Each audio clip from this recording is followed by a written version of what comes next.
Hi, happy Dasara to all.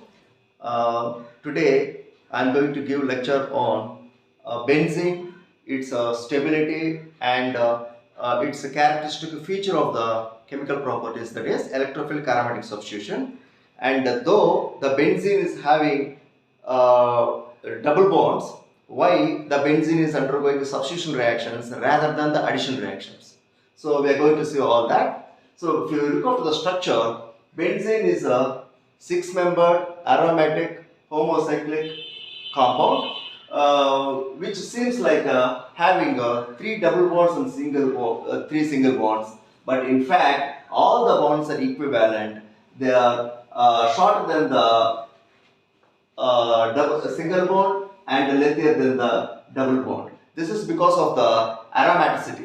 You know, when you compare with a similar structure or its isomer, that is 1,3,5 cyclohexatriene, in which it is an aliphatic compound which will have three single bonds and three double bonds. The single bond, that is carbon-carbon single bond length, is 1.54 angstrom units, whereas carbon-carbon double bond length is 1.34 angstrom units. If you look after the bond length of benzene in any carbon, it will be around 1.39 angstrom units, which is an intermediate bond length of both these two. It means that the benzene will have a similar bond length for all the carbons which are interconnected. Means neither they are single bonded nor they are double bonded, which will have an intermediate bond length shorter than the single bond and lengthier than the double bond. This is because of the delocalization of the pi electrons in the benzene ring. If you look after the chemical structures of the benzene, A structure will be representing like this, and in the B structure, the double bonds will be moving to the adjacent carbons, so that we'll have a second structure like this. So you have a resonance hybrid structure, which means that which is a combination of both A and B, so that we will represent this resonance hybrid structure as an internal ring inside these six carbons, which indicates that delocalization of the pi electrons, where such kind of possibility will never exist in the aliphatic compound isomer of the benzene called 1,3,5 cyclohexatriene. Well, not only that, because of its aromaticity, it is particularly stable than the aliphatic isomer. This has been proved with the stability of the benzene. The stability of the benzene, as you know, can be measured by different ways. One of the very important practical thing is heat of hydrogenation. A compound is having less heat of hydrogenation will have more stability. A compound is having more heat of hydrogenation will have less stability.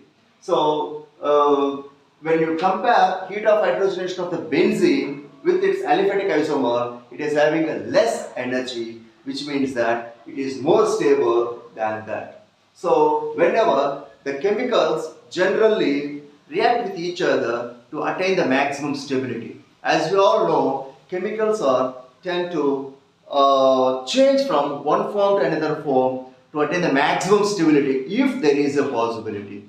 And one more thing, compounds which are more stable, they will undergo, they will be less reactive towards the reagent. Compounds which are unstable, they are more reactive towards the reagent by giving a product. So if you look after the benzene, which is a typical example of aromatic compound, they will undergo electrophilic substitution reaction in the aromatic system. Hence they are called as aromatic electrophilic substitution reactions. If you compare that with the isomer of the aliphatic system, which is having a similarity in the structure, but because of its aliphatic nature, they will undergo only electrophilic addition reactions. All unsaturated compounds preferably undergo electrophilic addition reactions. But in case of benzene, though they are having a double bond like structure, they will undergo only electrophilic substitution reactions rather than addition reactions. This is because of these benzene compounds are more stable, hence they don't want to lose its stability because of getting an addition by removing this double bond. Hence, they prefer to undergo only electrophilic substitution reactions. The aromaticity of the compound is described by three very important parameters. That is, if you say that any compound is aromatic, it has to follow the aromatic rules or aromaticity. So, a compound should be cyclic in nature and which should have a conjugated double bonds. Conjugated double bonds means existing of single and double bond on alternatively is called as conjugated double bonds. Then delocalization of the pi electrons. Pi electron means the electrons which are involved in the formation of the pi bond is called as pi electrons. Delocalization means changing from one position to another position is called delocalization, which takes place like this. In one moment, if you see in the A structure, you have a double bond here, and the next moment it will change to the next carbon. Similarly, it will take place to all the three pi electrons, all the three pi bonds which are having 6 pi electrons in there. And another one is to follow the aromaticity, the compound should also follow a Huckel's rule, which is called as 4n plus 2 pi electrons, where n should get an integer. Only such compounds are called as aromatic compounds. Aromatic compounds, all the aromatic compounds must follow all these aromatic properties. Then only one can say they are aromatic compounds. Hence, these aromatic compounds preferably undergoes electrophilic aromatic substitution. And this electrophilic aromatic substitution of the benzene, if you take, it should have three components. One is a substrate, another one is a catalyst, and if we want to have, we can have a solvent. So the catalyst here is a Lewis acid. Now we will go to the next slide. Now let us go in detail with the electrophilic aromatic substitution.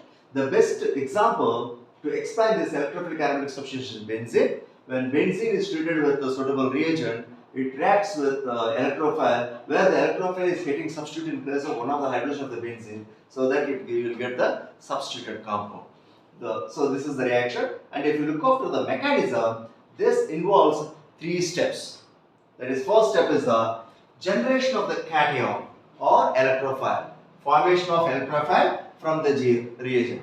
We are taking a general reagent, say it is Y and Z, where the shared pair of electrons are dividing unequally, so that Z is getting both the shared pair of electrons and Y is losing its shared electron. So the efficiency of the electron indicates a plus charge. So this is called as electrophile. Electrophile means electron loving species. So the benzene is rich in electron cloud. As it is an aromatic compound, it will have a pi electron cloud below and above the plane of the benzene ring. So it is a rich source of electrons. So the electrophile always ready to attack such compounds. So it will attack the carbon. So to form a bond between the carbon of the benzene and Y, it requires two electrons. Where the electrophile is having a deficiency of the carbon, so it does not have anything to contribute to form a bond. So what happens? The two pi electrons which are there between the carbon and the benzene, they are utilized for making a bond with an electrophile.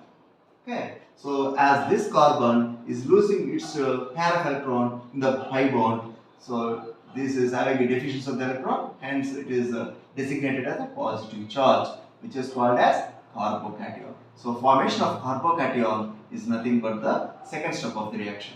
In the third step, the carbocation will lose its hydrogen. This hydrogen will be abstracted by the nucleophile, which were generated in the first step, so that it will form a neutral compound. Once this hydrogen is left in the form of H plus ion, leaving the electron pair there itself, these two electrons will be useful for regenerating or re-establishing the double bond again, so that the substituted product is formed. This is a electrophilic aromatic substitution is a very important reactions among the organic chemistry, and it is not only important for the academic purpose, it is also important for the industry purpose also, because it's a wide applicability. Okay. So for today's, and this is my first lecture, and that's all, my dear friends. And myself, Dr. Muna Srinivasu, completed M.Pharm PhD, and having a 22 years of experience.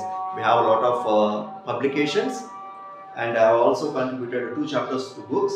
So I came before you to open a small channel, YouTube channel, to serve the students, because the pharmaceutical faculty is actually getting reduced. Faculty is not available, so some of the students are not getting good information, good teaching. That is the reason why I would like to keep small lectures and making the students to pass easily in the examination. And in future, I am also ready to give very important questions as per the academic point of view, and so that the average students who are not having a good amount of the time to prepare all the syllabus, they can prepare those important questions, so that they will having the probability of getting passed from 85 to 90% of the chances. Okay, thank you.